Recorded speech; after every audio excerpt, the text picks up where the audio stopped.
My favorite games to review are the ones that, for whatever reason, strike a special chord with me. Yume Nikki, ActRaiser, Thunder Force 3, basically games that are either so unique in some way or just so darn well made that once you play them, they're branded into your memory. These are the games that stir the mind, haunt your dreams, or always make you smile. Mystic Defender, well, it isn't one of those games. I mean, don't get me wrong, it is pretty decent, but it just isn't a standout in most respects. And when it first came out, most people probably passed it by. But it is pretty fun and definitely worth a look. So as your helpful guide through gaming land, it is my duty to present it to you.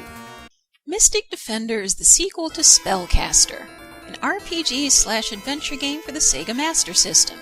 But frankly, few people care. This Genesis follow-up was released in 1990, and it was among the earliest games for the system, along with, say, Revenge of Shinobi, Phantasy Star 2, and even Altered Beast, the Genesis pack-in title ported from the popular arcade game, meaning it's no wonder that comparatively few people have even heard of this one. Anyway, in Mystic Defender, you are the highly skilled sorcerer Joe Yamato. Much like the dude in Revenge of Shinobi is named Joe Musashi. I guess Sega just liked naming their guys Joe for some reason, but I digress.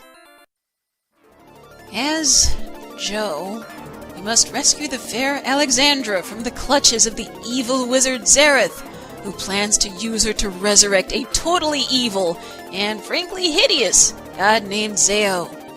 Kinda like it says here in this rather cool introductory screen and the rather lengthy bit of narration that precedes it. Now, to me the funny part is that what's-her-name is actually the daughter of the supreme deity, which technically makes her a goddess. Which makes me wonder why in heck she can't just rescue herself, or have her daddy do it, instead of dragging some random magician into things. But, hey, no one ever said the plots in these games had to have that much logic. Once you choose your options and get into the game, you find yourself in this foresty place with some purple, really vicious fat guys? Okay, so enemy design isn't the game's strongest suit, but you do start off with this rather fun Hadouken-type energy blast that gets stronger as you hold down the fire button. In fact, nearly all the game's magic works like this. You just have to make sure you don't move or get hit, inconvenient I know, and keep an eye on the meter until it reaches full strength. I'm charging my laser! Sorry, couldn't resist. That never ever works. As you journey through 7 rounds of adventure and one very strange final boss, you collect a total of 4 spells that you can use to fight the demon hordes. There are also these little token things you can get that help you charge up faster, give you an extra life, or replenish a unit of health. What you don't get are extra continues. Use 3 and it's game over, even if you're on the very final stage. Yep, this is truly one of those games from back in the day. The kind that were apparently programmed by Marquis de Sade. Not all of the game is ridiculously hard, but there are parts of it that will make you beg for mercy. For example, there's round 4 here, the platform stage of Doom. Everyone who's played this game is probably cringing now.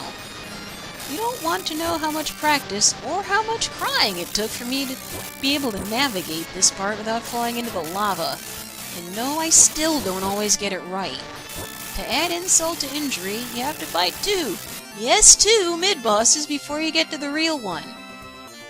But actually, the way this game plays, that sort of feels like an appetizer before you reach the main course. You see, in my opinion, the bosses are the best part of the game.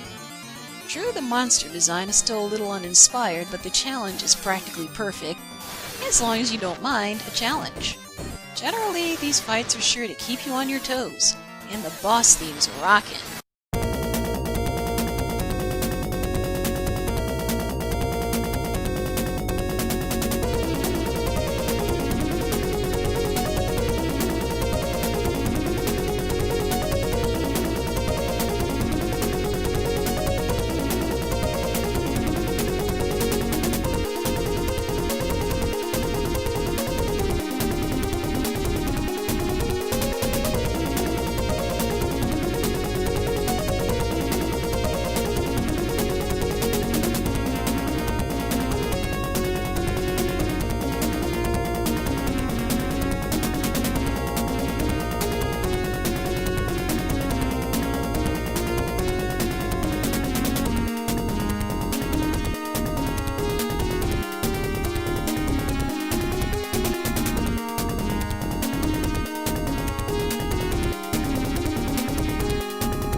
Oh, and then there's this guy.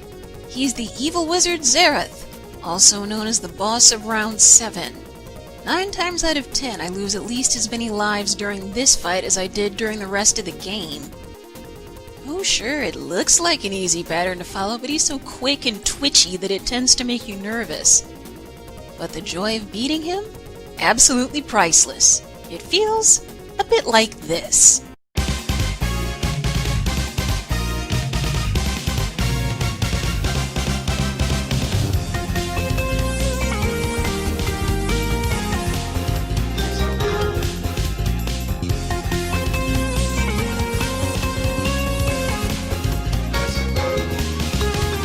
Yes, it is that good.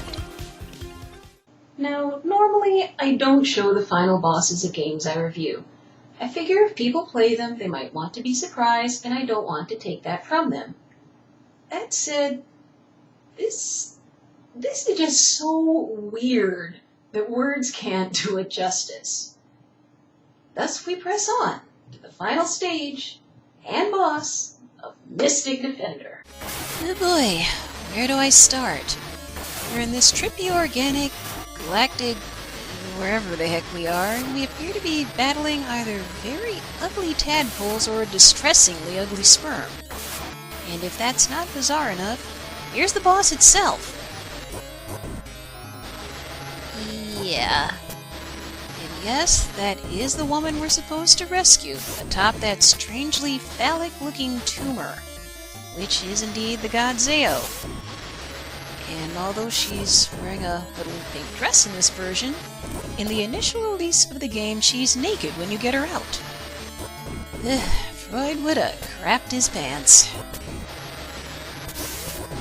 If you've got some lives to throw away, you'll probably end up losing some, not because it's difficult, but because your mind will keep drifting off to things such as your grocery list, your frustration at how long this battle is taking, or whether or not you've remembered to feed your cat. When you finally win, it's not quite the thrill of victory you feel. You got that from the last fight. It's more like a sweeping sense of relief that this one is over. Maybe it's the programmer's idea of giving you a break.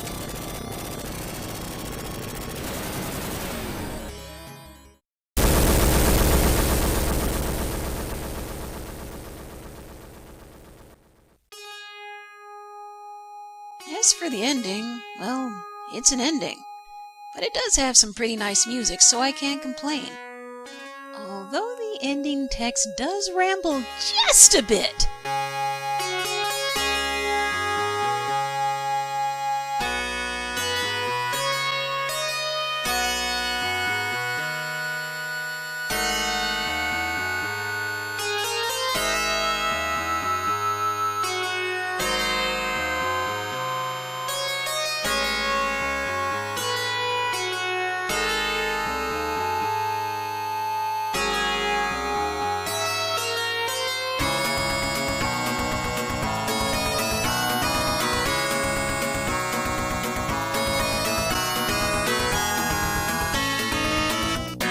To sum up, though not as amazing as some, Mystic Defender is indeed a fun, exciting old school game that's definitely worth a look, especially if you appreciate a good boss theme as much as I do. And besides, there's just something kind of cool about firing off energy shots at stuff. Because, sadly, real life can't just stand up and...